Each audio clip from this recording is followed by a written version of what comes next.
Hello guys, छवि boutique में आपका स्वागत है। आज हम आपको सूट की कटिंग करना सिखाएंगे और मैं आपको नाप बता देती हूँ। हमारी सूट की लंबाई है 40 और हमारी चेस्ट है 38, कमर है 32 और हिप है हमारे 40। तो चलो आज मैं आपको सूट की कटिंग करना बताती हूँ कैसे करते हैं। ठीक है, ये हमारा सूट है, ये हमने कपड़ा लिया है। ठीक है, ये कपड़ा हमने डबल फोल्ड किया है, इनकी 4 लेयर हो गई ना, 2 ये हो गई और 2 ये हो गई। तो चलो हम आपको सिखाते हैं कि कैसे कटिंग करते हैं। पहले कपड़े को हम 2 लेयर में, यानी कि हम दोनों पार्ट एक साथ ही काटेंगे। ठीक है, क्योंकि हमारा ऑल ओवर कपड़ा है इसलिए हम 2 पार्ट एक साथ काटते हैं। चलो मैं आपको बताती हूँ कि कैसे सूट की निशान लगाते हैं, फिर आपको पता चलेगा कि कैसे सूट की कटिंग करते हैं। ठीक है, ओके। तो हम पहले लंबाई लेंगे।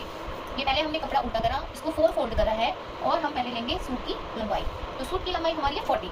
तो हमने हाफ इंच ऊपर से छोड़ा है, क्योंकि हाँ ऊपर से सिलाई बूटे पे से सिलाई जाएगी, तो हमने हाफ इंच ऊपर से छोड़ दिया। और लंबाई है जो हमारी, जो हमने लंबाई ली है 40, हमने 40 प्लस 2 इंच, हमने 40 यानी कि हमारी टोटल लंबाई होगी है 42।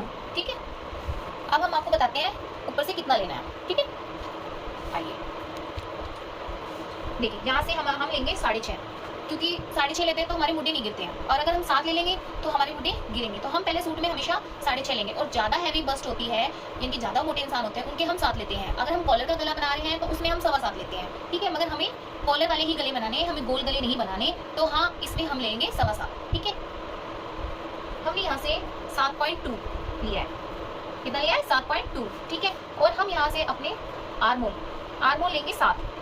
ठीक है, ये मैंने सब 7.2 लिया है, ये मैंने 7 लिया है हमारे आर्मोल। ये तो हो गया हमारी बूटी और ये हो गया हमारा आर्मोल। ठीक है, ये हमारा शोल्डर प्लस गला और ये हमारा आर्मोल। ठीक है, हो गया। अब हम चेस्ट का नाम लेंगे, हमारी है 38।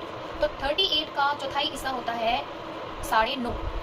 तो हमने यहाँ से 9.5 पे निशान लगा दिया। ठीक है, फिर हमने 2 इंच का मार्जिन इसमें ऐड कर दिया है। ठीक है, फिर हम यहाँ से लेंगे 7 इंच। ठीक है, और फिर इससे नीचे लेंगे हम 7 इंच।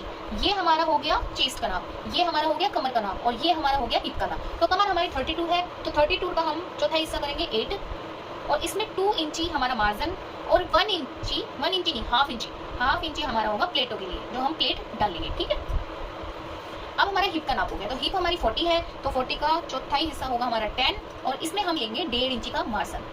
ठीक है, हम 2 इंची नहीं लेते हैं, हमने कमर में भी 2 इंची लिया और मैंने चेस्ट में भी 2 इंची लिया, मगर हम हिप में 1.5 इंची लेंगे। अगर 2 इंची जब लेते हैं किसी को मार्जिन ज़्यादा रखवाना होता है, नहीं तो हम 1.5 इंची ही लेते हैं। तो हम इस लाइन को इससे मिला देंगे।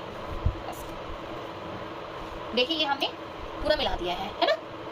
अब मैं आपको आर्मोल की कटिंग बता दूँ, कहने का मतलब यहाँ पे निशान लगाने का, जो हम गोलाई देंगे। ठीक है, मैंने आपको ब्लाउज में भी बताया था कि यहाँ से आप 1.5 करा करो, तो हम यहाँ से तिरछा 1.5 पे निशान लगाएंगे। ठीक है, और ये हमारा है 7, तो 7 का आधा हम कर लेंगे 3.5। ठीक है, तो हमने यहाँ पे 3.5 पे निशान लगा लेते हैं। ये देखिए, मैंने 3.5 पे निशान लगा लिया, ये लगा लिया मैंने निशान। अब इसको बाहर की तरफ हाफ इंची बाहर की तरफ ऐसे निशान लगाया मैंने, और इसको ऐसे, ये देखिए, ये मेरी गोलाई। अगर फिर भी आपको गोलाई नहीं करनी आ रही है तो हमारे पास स्केल है, देखो ये वाला स्केल है ना, हम इस स्केल से इस पे निशान लगा सकते हैं ऐसे। ठीक है, ये हमारा निशान हो गया है। ठीक है, अब हम इसकी पूरे के सूट की कटिंग कर लेते हैं, फिर मैं आपको बताती हूँ कि हम पीछे वाले पार्ट का गला और वो चीज़ें। चलो गाइस, मैं आपको बताती हूँ कि हम आगे के पल्ले की कैसे छटाई करते हैं। अब देखिए, ये था, मैंने इस पे 3.5 पे निशान लगाया था, है ना। हम आगे की छटाई करेंगे मुंडी की। ठीक है, तो हमने यहाँ पे ये निशान लगाया, जो निशान मैंने यहाँ पे लगाया था 3.5 पे, तो 3.5 पे हम अंदर की तरफ हाफ इंची का निशान लगाएंगे। देखिए, मैंने हाफ इंची का निशान लगाया है, और है ना, इसको इस तरीके से आप ऐसे निशान लगा दो। इसे लगाने के बाद इसमें धीरे धीरे इसे गोलाई की शेप दे दो। अब हम इसको कट कर लेंगे। देखो, मैंने ये मुड़े थे, ये मैंने 3.5 पे पीछे वाले पार्ट पे निशान लगाया था उधर की तरफ। ठीक है, और अब हम लगाएंगे अंदर की तरफ हाफ इंची, 3.5 पे लेके हाफ इंची अंदर की तरफ किया और इस पे ऐसे निशान लगा दिया। अब हम इस वाली चीज को कट कर लेंगे।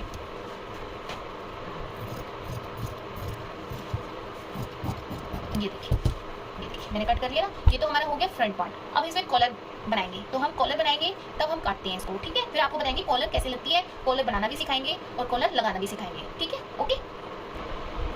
अब बैक पार्ट में तो हम कोई छटाई करेंगे नहीं, है ना, तो हम बैक पार्ट में आपको प्लेट के निशान लगाना बताते हैं, जो पीछे बैक पे लगती है। अगर हम पीछे बैक पे प्लेट लगाते हैं तो हमारे पीछे कमर की शेप में अच्छी फिटिंग आती है, इसलिए हम पीछे बैक पे निशान लगाते हैं। ये देखिए, मैं आपको बताती हूँ, यहाँ से ऊपर से हाफ इंची छोड़ के, देखिए ये मैंने ऊपर से हाफ इंची छोड़ रखा है, और नीचे की तरफ हमें 10.5 पे निशान लगाना है। कितने पे? 10.5। ये देखिए, यहाँ 10.5 पे हमें निशान लगाना है, ये हमने 10.5 पे निशान लगा लिया। अब हम इधर की तरफ से 4 इंची लेंगे। कितना लेंगे? 4 इंची। ये मैंने 4 इंची पे निशान लगाया है। 4 इंची पे निशान लगाने के बाद हम इसको 8 इंची की प्लेट देंगे। कितनी? 8 इंची की प्लेट। ये देखिए, ये हमारी प्लेट है पीछे बैक सूट की, यानी बैक फ्रंट की। तो इसको हम पीछे की तरफ छाप लेंगे और इसमें हम प्लेट किस तरीके से लगानी है मैं आपको बताती हूँ। जैसे ये 8 इंची का है ना, तो इसमें हम हाफ 4 इंची का कर लेंगे और प्लेट को हम इस तरीके से लगाएंगे। ये देखिए, इस तरीके से यहाँ से पतली लगाओगे और यहाँ मोटी कर दोगे, फिर यहाँ पतली कर दोगे। तो हमें इस तरीके से प्लेट लगानी है, ठीक है? ओके, मैं आपको बताऊंगी जब ये सूट सिलेगा तो मैं आपको बताऊंगी कि है ना कैसे लगाते हैं। प्लेट लगाना भी बताऊंगी आपको, कॉलर लगाना भी बताऊंगी। ये हमारे सूट की कटिंग हो चुकी है, कॉलर वाले सूट की मैं आपको बताऊंगी, कॉलर लगाना भी बताऊंगी और है ना ये प्लेट लगाना भी बताऊंगी। तो ठीक है, आप मेरे चैनल को सब्सक्राइब और शेयर करिए और आप मुझे कमेंट में बताइए कि आपको अच्छी भी लग रही है क्या मेरी वीडियो। चलो बाय बाय, टाटा।